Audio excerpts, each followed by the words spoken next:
Hello, नमस्कार, आदाब। मैं हूं मोहम्मद अहमद काज़मी, लेकर आया हूं आपका पसंदीदा कार्यक्रम आपके रूबरू। हमारे कुछ देखने वाले कल याद दिला रहे थे कि अली बाकर आबदी साहब से कब बात होगी। कराची से एक साहब आशिर अब्बास हैं जो हमें हमारे चैनल को रेगुलर देखते हैं। उन्होंने ख़ास तौर पर नाम लेकर कहा था, और भी कई लोगों ने हमसे कहा। एक दिन लेट हुए हैं, यानी नॉर्मल जो हमारा शेड्यूल है वो हर मंडे को बात करते हैं, लेकिन कल किसी मसरूफियत की वजह से बात नहीं हो सकी।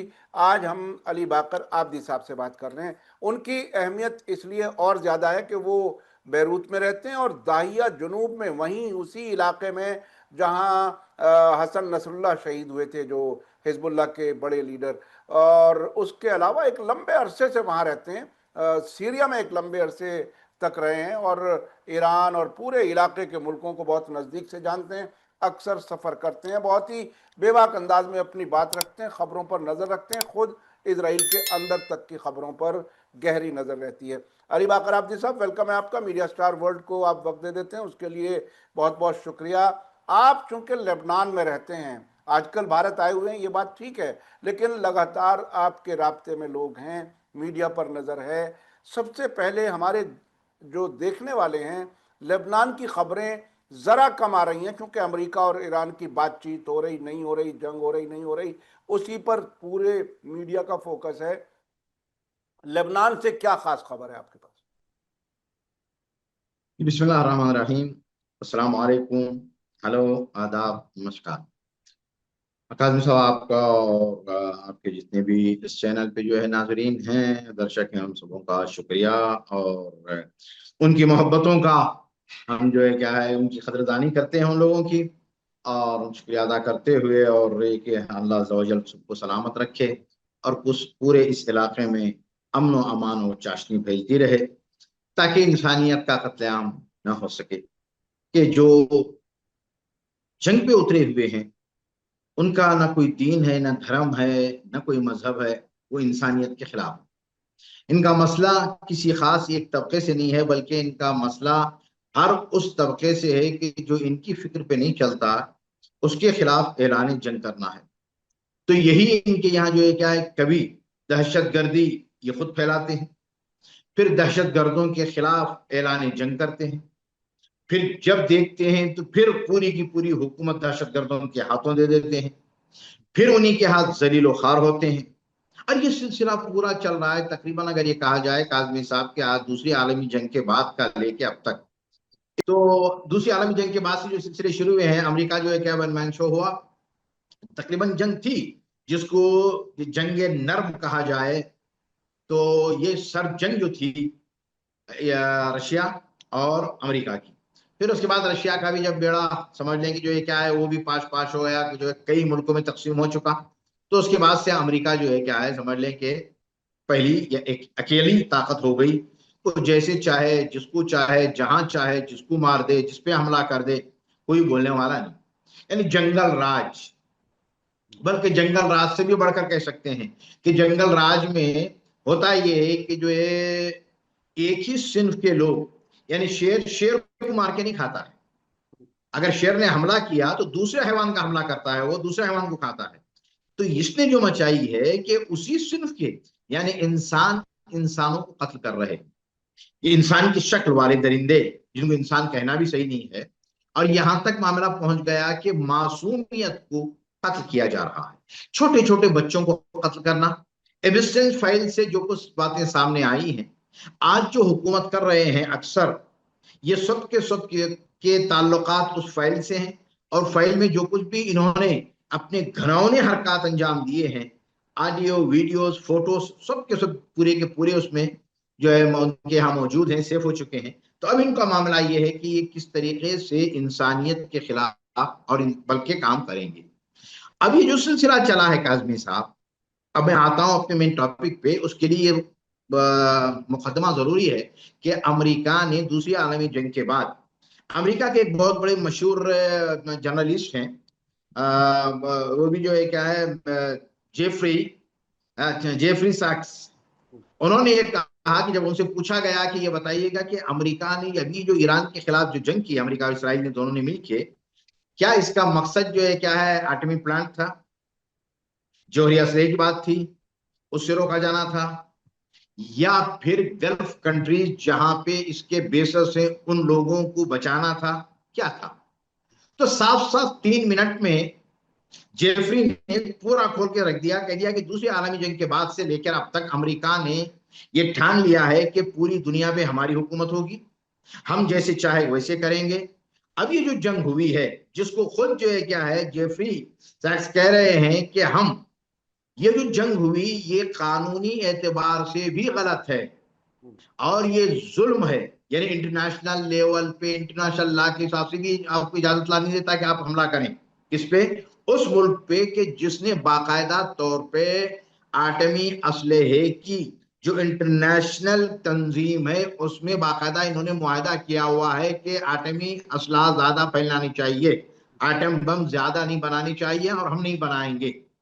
जब ये हो चुका 2011 में, 2012 ही में ये मामला हो चुका था, तो फिर दोबारा इसका हमला करने की क्या बात, क्या जरूरत पड़ी? तो अब वो ये कहते हैं कि हमला दोबारा जो हुआ है वो उसमें ना आटमी जौहरी असलहे की बात है, ना ही जो है कि गल्फ ममालिक को बचाने की बात है। अमेरिका में ने तकरीबन 80 कंट्रीज में, 80 कंट्रीज में अपने बेसेस खोल रखे हैं फौजी। तो क्या ये 80 कंट्रीज को बचाने के लिए है? तो जेफरी कहते हैं कि 80 कंट्रीज को बचाने के लिए नहीं है, बल्कि वहां पे अपने अपनी ताकतों कुव्वत को मनवाना है उन मुल्कों से और इसराइल की हिफाजत करनी है, बस। ये बात साफ साफ उसने कही। और ये जो हमला हुआ है ईरान पे, ये हमला जो किया गया है अपनी ताकत को बाकी रखने के लिए, कि आज भी हम, यानी अमेरिका ही सुपर पावर है, वो जब चाहे जिसको चाहे, जैसे वेनेजुएला से उसने वहां के प्रेसिडेंट को उठा लिया, उसके बाद जो है क्या कुबा को धमकी देने लगा, साउथ अफ्रीका, यानी जितने भी कंट्रीज हुए हैं कि जो बाकायदा इम्परालिज्म के खिलाफ जो खड़े हुए हैं, उनके खिलाफ बाकायदा तौर पे कार्रवाई करने को तुला।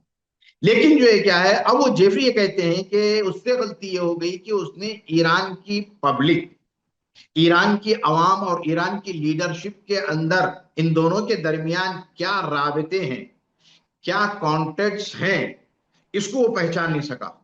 वो ये समझता रहा कि जो ये क्या है, तेहरान की 2-3 गलियों में अगर 200-300 यानी भंग इस्तेमाल करने वाले चर्सी लोग, देखिए हर जगह पाए जाते हैं, हम ये नहीं कह रहे कि इस्लामी जमहूरिया ईरान में पूरे के पूरे जो है क्या फरिश्ते हैं वहां पे, अगर निकल गए 200-300 लोग तो ये समझ बैठा कि भाई कि हम पूरे का पूरा रजीम चेंज कर देंगे, जबकि उसको ये पता ही नहीं और ना तारीख का पढ़ा है उसने। ये किसके, जेफरी के जुमले। तो इसने जो हमला किया वो हमला इसलिए किया ताकि इसका दबदबा बाकी रहे।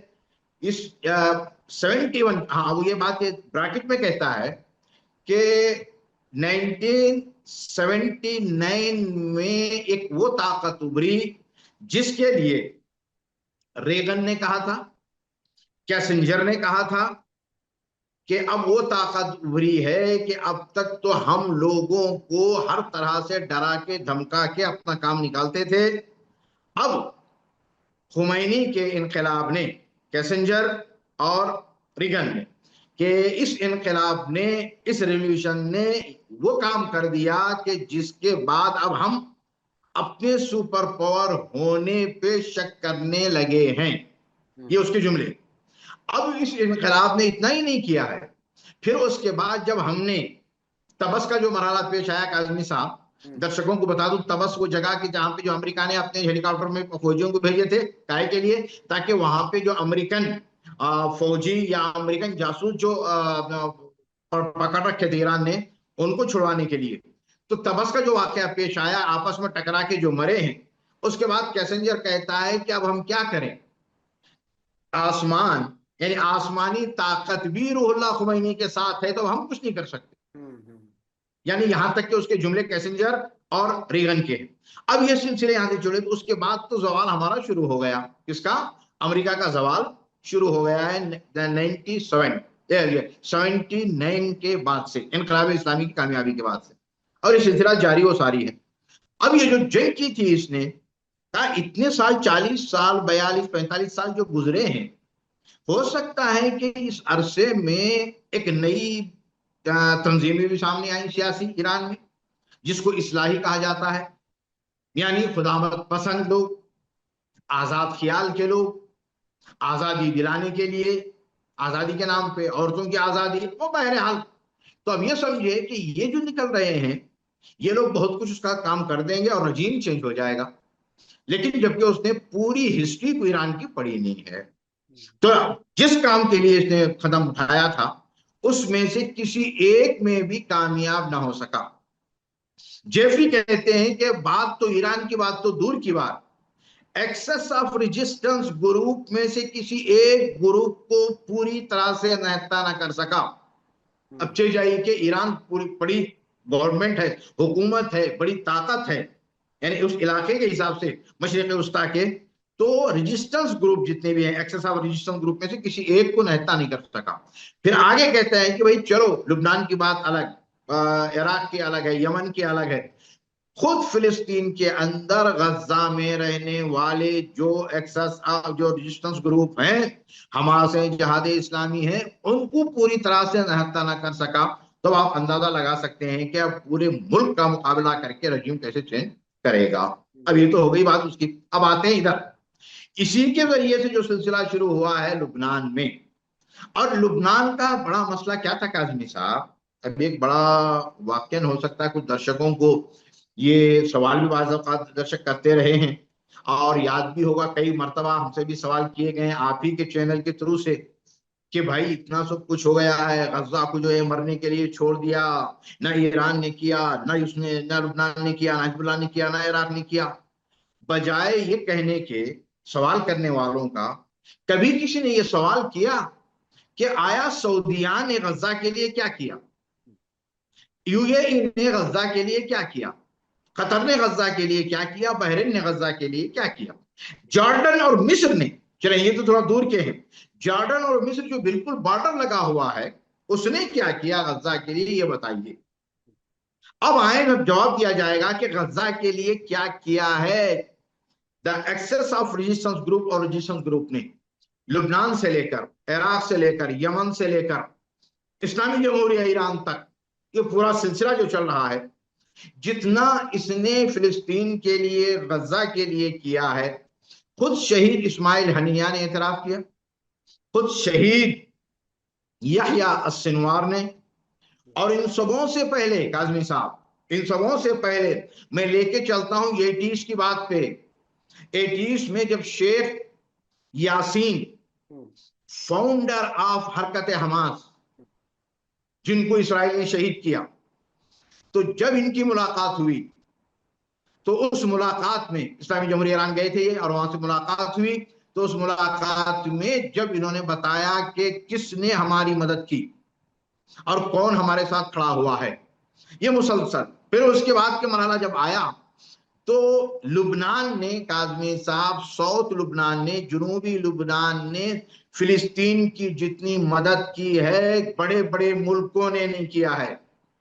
आज मैं खुल के बताऊं, साउथ लुबनान, इसलिए मैं बता रहा हूं कि मैं वहां पे रह चुका हूं और मैं देख चुका हूं, और मैंने जो है क्या है, अपना अपनी जो है आंखों देखा हाल बता रहा हूं। उन लोगों से मेरी मुलाकात हुई है जिन लोगों ने शुरू की जंगें 1947 और 48 में, यानी इसराइल के बनने के बाद, इस कैंसर के वजूद के बाद जो हालात पैदा हुए, लुबनान, साउथ लुबनान ने खुसूसी तौर पे अपने घर तकसीम किए हैं काजमी साहब। जो फिलिस्तीनियों को निकाला गया था वहां से, फिलिस्तीन से निकाल के धक्के मार के भेजा गया इधर, कहां, लुबनान में, जब ये लोग आए हैं फिलिस्तीनी, तो इनको वहां के लुबनानी शिया हजरात जो साउथ लुबनान में हैं, उन्होंने अपने बिल्कुल तहे दिल से, दिल की गहराइयों से इस्तकबाल किया उनका, और अपने घरों को, जिसके घर में 2 कमरे थे, एक कमरा फिलिस्तीनियों को दिया, यानी फिलिस्तीनी फैमिली को, एक कमरे में खुद रहे, उनके पास 2 रोटियां, एक रोटी उनको दी, एक रोटी खुद खाया है। और ऐसे भी घर मैंने वहां पे देखे हैं कि जिनके पास सिर्फ एक हाल था, कमरे भी ना थे, तो बीच हाल में पर्दा डाला गया, आधा हिस्सा फिलिस्तीनी अवाम, फिलिस्तीनी फैमिली, आधे हिस्से में लुबनानी रहे। कब? 46, 47, 48, 49, यानी 50s की बात हो रही है, और 40s की बात हो रही है, उस वक्त से, जबकि उस वक्त ईरान में शाह की हुकूमत थी, शाह भी शिया था, उस वक्त भी जो है शिया ही रह रहे थे ईरान में। लेकिन जब शाह ईरान में उस वक्त हुकूमत कर रहा था, ये पूरे गल्फ के जितने भी अभी हैं, जो सर चढ़ा के जो बोल रहे हैं ना कभी कभी, ये सब जाके शाह ईरान के हाथ के बोसे लेते थे, चूमते थे हाथ। इसलिए कि ये पूरे बादशाह थे और शाह शहिंशाह था, यानी उन सबों का। चाहे सऊदिया का हो, उसने हाथ चुमा शाह ईरान का, बहरीन का, यूएई के पूरे। तो क्या उस वक्त उन्हें यह नजर ना आया कि शाह जो है शाह ईरान शिया है, जबकि उसके महल में मजलिसें होती थी, मुहर्रम में होता था। लेकिन आज जो बात हुई, लेकिन अब अल्हम्दुलिल्लाह, मैं इसलिए बात ब्रैकेट में कह रहा हूं कि अब वो बात नहीं रही है। और काजमी साहब और हमारे दर्शकों को मैं बता दूं कि अब ये बात बिल्कुल से खत्म हो चुकी। अब बात आ गई है इंसानियत पे, हक और बातिल की। बात शिया सुन्नी, मुस्लिम गैर मुस्लिम, क्रिश्चियन हिंदू बुद्धिस्ट, ये सब कुछ भी नहीं है। बात साहिब जमीर है, जिसका जमीर जिंदा है, चाहे जिस वो मजहब का है, जिस धर्म का है, वो हक के साथ खड़ा है। जिसका जमीर मुर्दा हो चुका है, वो एबिस्टीन के एबिस्टीन फेल के साथ जितने भी लोग रह रहे हैं उनके साथ, ट्रंप के साथ, इसराइल के साथ खड़ा है। अब यहाँ पे साउथ लुबनान में जो हो रहा है, मैं आ रहा हूं तो काजमी साहब, साउथ लुबनान में उसने जब से जंग बंदी शुरू हुई है, ये जो कहा गया है, यानी हुकूमत ने जंग बंदी की अमेरिका की सालिसी के दौर को अदा करते हुए, उसके बाद से लेकर आज तक, अभी तक भी ये बताएं कि इसराइल ने किसी भी एक करारदाद को नाफिज किया है, उस जंगबंदी की करारदादों में से जो करारदाद है, कोई एक भी नहीं। अभी तक भी मुसलसल हमले जारी हैं और लुबनान की तरफ से पूरे 15 महीने और उसके बाद भी जो है क्या है, कोई कार्रवाई नहीं हुई। शहीद होते रहे, बच्चे शहीद होते रहते, बुजुर्ग शहीद होते रहे, औरतें शहीद होती रही, घर बर्बाद हो गए। अब तो इसराइल ने वो सियासत शुरू की है कि घरों को बर्बाद करने वाला काम, जो बिल्डिंगें रह चुकी हैं उन बिल्डिंगों को जो है क्या बाकायदा जो है क्या मिसाइलों के जरिए से, ड्रोन के जरिए से गिरा दो, कोई भी चीज बाकी ना रहे। ये सिलसिला शुरू किया। अब कब तक बर्दाश्त करते हैं? और ये सोचता रहा इसराइल जामे नाकिस में अमेरिका कि अब तो जो है क्या 15 महीने से हिजबुल्लाह कुछ नहीं कर रहा है। हिजबुल्लाह की बड़ी बड़ी जितनी भी जो है क्या है लीडरशिप थी, फर्स्ट और सेकंड, ये शहीद हो चुकी। अब ये जो है क्या है कुछ भी हो नहीं, अब खत्म हो गए। लेकिन अब उन्होंने जवाब देना शुरू किया तो खुद इसराइल की हालत खराब हो गई है काजमी साहब। यदियो तहरानोत ये लिखता है कि एक बहुत बड़ा रिटायर्ड ऑफिसर, फौजी ऑफिसर इसराइल का, उसने ये बयान दिया है कि अभी 2 हफ्तों से या 2 हफ्ते या 3 हफ्ते, 2 हफ्ते से खुसूसी तौर पे जो ड्रोन इस्तेमाल कर रहा है हिजबुल्लाह, जिसका नाम है FPV, ये वो ड्रोन है कि ये खुदकश होते हैं और इसमें 2 तरह के हमले करते हैं। एक तो इसमें जो है क्या है टारगेट किया जाता है फौजियों को, और एक होता है टैंक को टारगेट किया जाता है। अब उस ड्रोन की ताकत के हिसाब से है।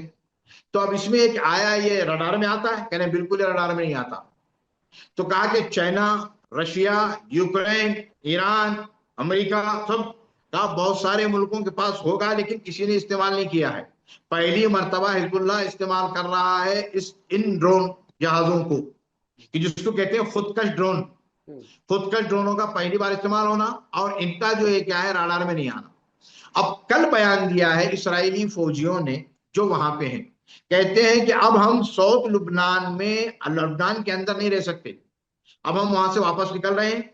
इसलिए कि ए हुकूमत में बैठने वालों, ए नेतन्याहू, ए डिफेंस मिनिस्टर और होम मिनिस्टर, तुम और तुम्हारे बच्चे तो आराम से बैठे रहो और हम अपनी जानें गंवाएंगे यहाँ पे। ऐसा नहीं हो सकता।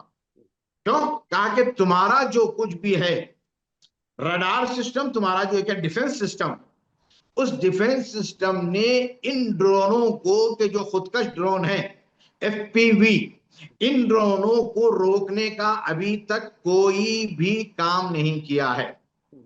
3 दिन पहले वो जो डिफेंस सिस्टम था जो लगाया गया था FPV ड्रोन को गिराने के लिए, उसी पे जाके FPV ड्रोन गिरा और वो खत्म हो गया। अब इससे अंदाजा लगाया जा सकता है कि कहां तक और कितना दूर और कितनी यानी बारीक बीनी के साथ हिजबुल्लाह साउथ लुबनान में काम कर रहा है और अली अख्तर आजमी बाकायदा साहब, मैं अपने। आपको जरा बीच में रोक रहा हूँ। आपके पास फैक्ट्स बहुत हैं बताने के लिए। आपने तारीखी पस मंजर भी बताया, आपने मौजूदा जंग की हालत भी बताई, आपने ये भी बताया कि एक्सिस ऑफ रेजिस्टेंस का कोई एक हिस्सा भी इसराइल या अमेरिका ख़त्म नहीं कर सके। ईरान तो बहुत बड़ी बात है। इस वक्त जब हमारी आपकी बात हो रही है, डोनाल्ड ट्रंप ने जब ईरान की तरफ से वो प्रपोजल को रिजेक्ट कर दिया गया तो उसे गुस्सा है ट्रंप को, और वो उसको गार्बेज कहता है, स्टूपिड जवाब कहता है, और वो कहता है कि मैं अपने हुकूमत के बड़े जिम्मेदारों से मशवरा कर रहा हूं कि ईरान के खिलाफ फिर से जंग की जाए। आपको क्या लगता है, फिर से जंग शुरू होने वाली है क्या?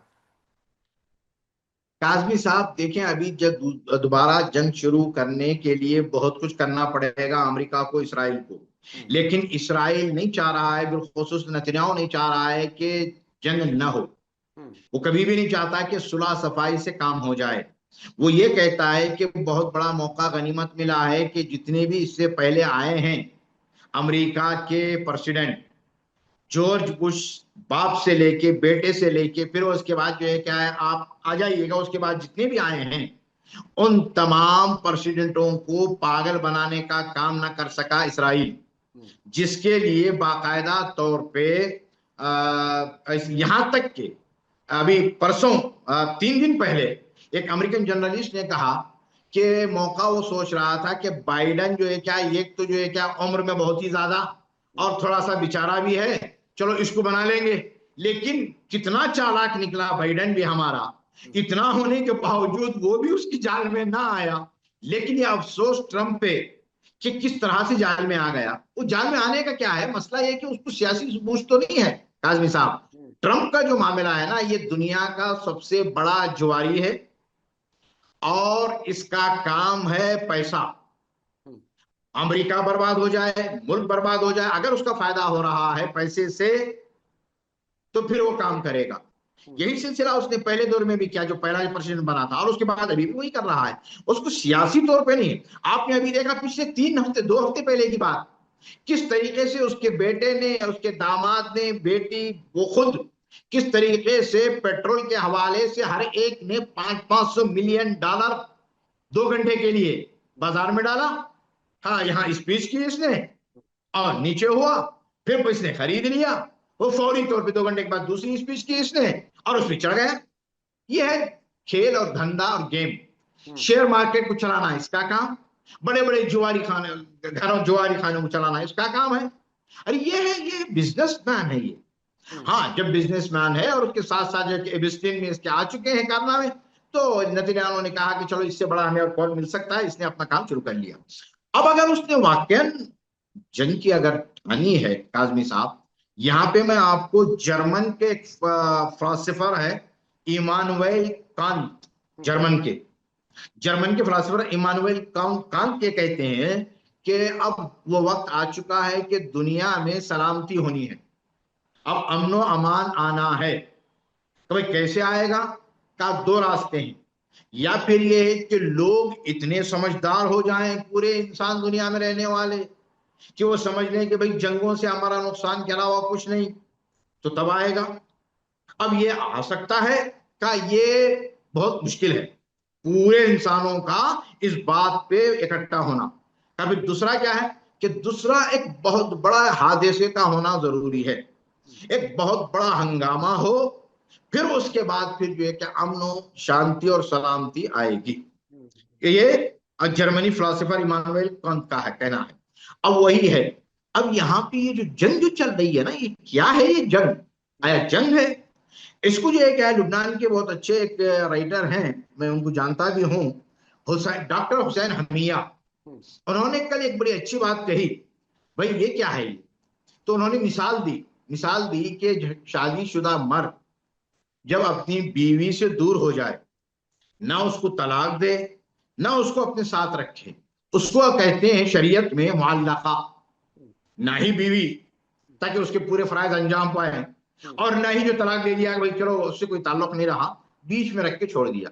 अब वो ये कहते हैं ये जो है ना, ये ना ही जंग है और ना ही पूरी की पूरा अमन अमान है, तो चलो भाई जंग खत्म हो गई, लोग अपना जो है क्या है अपना मेंट सही कर लें, अब जंग नहीं होगी, दोनों हालातों में नहीं। तो ये क्या, इससे फायदा किसका है?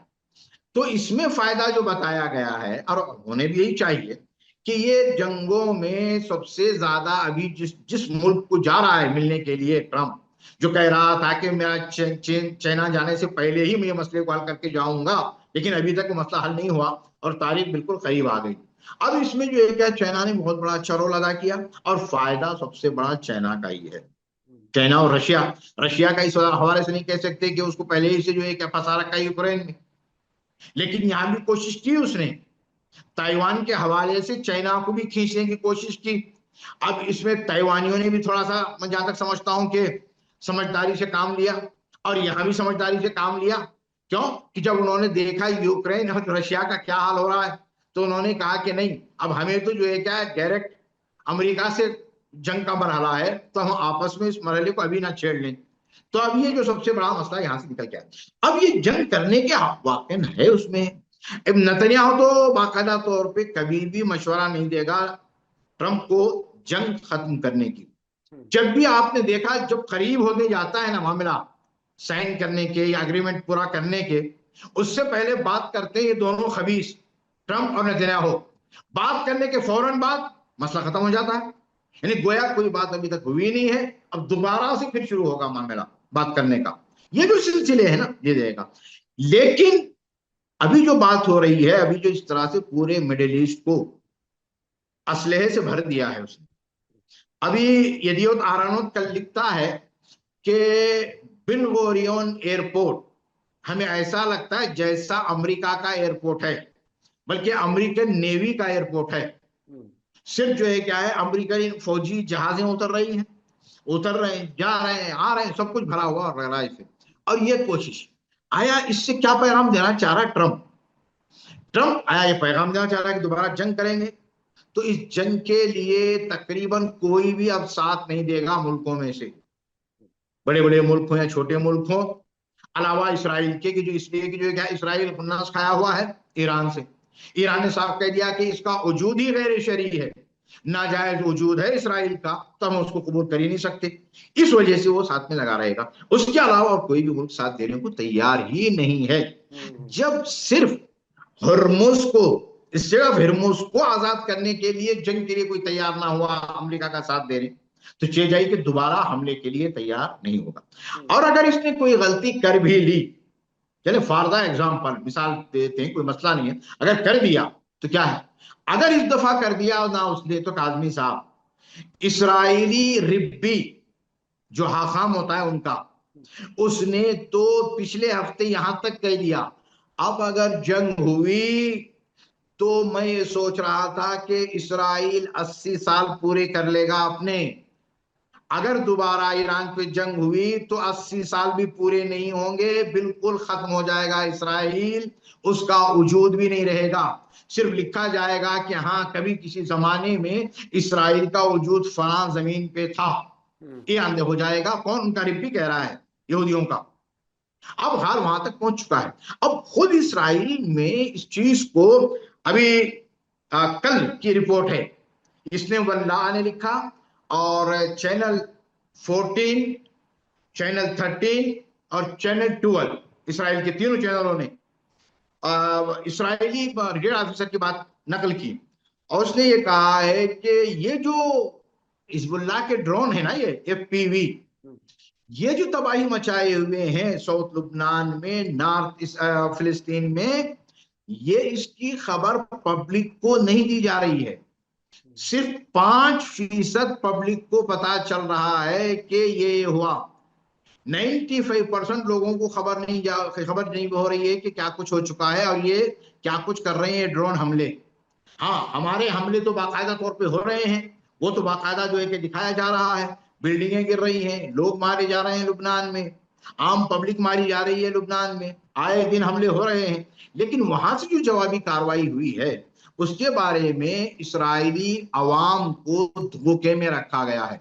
और आगे जो है क्या है, यदि तो लिखता है अगर ये बात पता चल जाए इसराइली अवाम को, यानी जो 5% बताया जा रहा है ना, अगर 70%, 70% बता दिया जाए क्या हो रहा है, तो इसराइली अवाम जो कुछ अभी बच के रह गए हैं नॉर्थ फिलिस्तीन में वो, और जिनके बच्चे फौज मिलिट्री में हैं, उनको फौरन बुला लेंगे वो, और कहेंगे अब हमें जरूरत नहीं है, और चलो हम चलते हैं जहां से आए हैं, पलट कर उतने मुल्कों में जहां से हम छोड़ के आए हैं। ये हम्म। हाल बयान कर रहा है यदियोत अहरोनोव। हम्म। इस पोजीशन तक पहुंच चुकी है वहां की अंदर की हालत। हम्म। यह और बात है कि हवाई हमले करके आम पब्लिक को, नहीं थी पब्लिक को लुबनान की मारना और है, और मैदान में बाकायदा मुकाबला करना और बात है। हम्म। जी, अली बाकर आबदी साहब, आपने बहुत ही खास ये बात बताई। इस वक्त जो अगर जंग शुरू हुई तो इसराइल इस बार नहीं बचेगा। इजरायली अवाम को ड्रोन, जो हिजबुल्लाह के ड्रोन हैं एफपीवी, उनके बारे में जानकारी ही नहीं दी जा रही। और उधर ईरान की तरफ से जो पार्लियामेंट स्पीकर हैं मोहम्मद बाकर कालिबाफ, ट्रंप की धमकी के जवाब में उन्होंने कहा कि इस बार जो है वो ऐसी जंग होगी, और यानी ऐसे सरप्राइजेस आएंगे कि ये इन्हें यकीन नहीं आएगा कि ये ईरान सब हमले कर रहा है। तो अगर अगली बेवकूफ़ी हुई, ट्रंप और उन्होंने पागलपन दिखाया, तो इस बार वो जो 80 साल 2028 में पूरे होते हैं साहब, अगर सही लगा रहा हूं हिसाब, यानी अब से हम्म। तकरीबन 1.5 साल बचा है। तो इस 1.5 साल के लिए भी इसराइल नहीं बचेगा, ऐसी बात खुद इसराइल के अंदर से आ रही है। आने वाले वक्त में क्या क्या होने वाला है, बहुत ही टर्निंग पॉइंट है पूरी दुनिया के लिए, ये यकीनी तौर पर जी बिल्कुल दुनिया बदल चुकी है। और आखिर में मेरे पास अभी 2-1 मिनट और बाकी हैं, अगर कुछ जी थोड़ा सा समराइज कर दें मुकम्मल जी। हालात को, तो लोगों को और आसान हो जाए। देखिए अभी जो है ना, ये वाकई नया आलमी निजाम की विलादत है। हम्म। नए आलमी निजाम का आना है और उसका नाफिज होना है।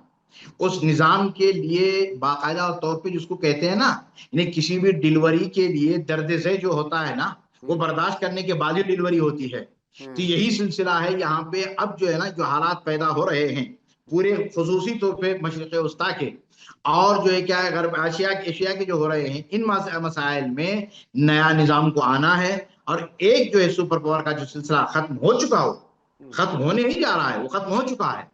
जंग के दरमियान ही खत्म हो चुका था। आज जहां पे जंग के दौरान, बल्कि मैं तो कहूंगा कि जंग के दौरान पे नहीं, बल्कि सुपर पावर का जो की ताकत उस वक्त खत्म हुई जब यमन के अंसारुल्लाह ने उनके बैरी बेड़े को मजबूर किया भागने पर। बिल्कुल बिल्कुल। उसी वक्त खत्म हो चुका दबदबा, रोपो दबदबा अमेरिका का और इसराइल का उसी वक्त खत्म हो चुका है। अब यहाँ पे जो है ना, इस्लामी ममालिक, अरब ममालिक को अब तो जो है क्या है, होश के नाखून लेने चाहिए। अब तो जो है क्या है, बहरहाल समझना चाहिए कि कौन दुश्मन है कौन दोस्त है। कहीं ऐसा ना हो कि अपने अपने मुल्क में रहने वाली आवाम पे जुल्म करके तुम अपनी कब्र अपने हाथों से ना खोदो। बहरीन में देखें, अपनी पब्लिक पे वहां के उलमा को तकरीबन 70%, 70 उलमा को अभी जो है क्या है नजरबंद किया गया है। क्यों? इसलिए कि उन्होंने फिलिस्तीन के लिए दुआ की, उन्होंने जो है क्या है अमेरिका के खिलाफ यानी फिलिस्तीन का साथ दिया। वाह, इससे बढ़कर कोई तबाही आ सकती? यही हाल यूएई का भी हुआ है। वहां भी तकरीबन 35 आलिमों को बाकायदा तौर पे अरेस्ट किया गया। और यहाँ बहरीन में जो किया गया है ना, उसमें ये कहा जा रहा है कि कुछ उलमा की नेशनलिटी भी खत्म की गई है। अब ये तो देख लें बहरीन का वजूद क्या है, और मसाफत देख लें कितनी है, यानी 260 किलोमीटर है समंदरी रास्ता ईरान से। जी जी। अगर कोई पासदारान के, अगर कोई 300-400 जवान अगर बैठ के वो स्पीड चलने वाली जो है बूट में बैठ जाए ना, तो 3 घंटे में कब्जा कर लेंगे पूरे। लेकिन वो नहीं चाहते कि भी पड़ोसी ममालिक पे कुछ करें हम। बिल्कुल हमारा बिल्कुल। मकसद अमेरिकन बेसिस है। अब यहाँ चाहिए कि अपनी कम से कम अपने मुल्क की आवाम में मजहबियत की तबाही जो तुम्हारे जहनों में उसको हटाओ, और अपनी आवाम को खुश रखो कम से कम। जी जी जी जी जी, और बहुत बहुत शुक्रिया, बहुत क्या बहुत शुक्रिया, सबसे बड़ी दुश्मन। बहुत बहुत शुक्रिया अली बाकर आबदी साहब। इन अरब हुकूमतों को अगर अकल आ जाती तो ये इतनी तबाही ना होती। यूएई तो जी बिल्कुल एक इजराइल नंबर 2 बन चुका है, ये ईरान बार बार कह रहा है। बहुत बहुत शुक्रिया आपका। बहरीन और यूएई में शिया उलमा को बड़ी तादाद में गिरफ्तार किया जा रहा है, ये भी आपने बताया। मैं अपने दर्शकों से कहूंगा आज का वीडियो आपको कैसा लगा कमेंट्स में जरूर लिखें और ज्यादा से ज्यादा लोगों तक शेयर करें। इसी के साथ मुझे दीजिए इजाजत। धन्यवाद, शुक्रिया। जय भारत, जय हिंद। हमारे चैनल मीडिया स्टार वर्ल्ड को सब्सक्राइब कीजिए और बेल आइकॉन दबाइए ताकि हमारी हर नई वीडियो का नोटिफिकेशन आपको सीधे मिलता रहे। अगर आपको हमारी खबरें पसंद आती हैं तो उन्हें अपने व्हाट्सएप, इंस्टाग्राम, फेसबुक और ट्विटर अकाउंट्स पर शेयर करना ना भूलिए ताकि और लोग भी हकीकत से वाकिफ हो सकें।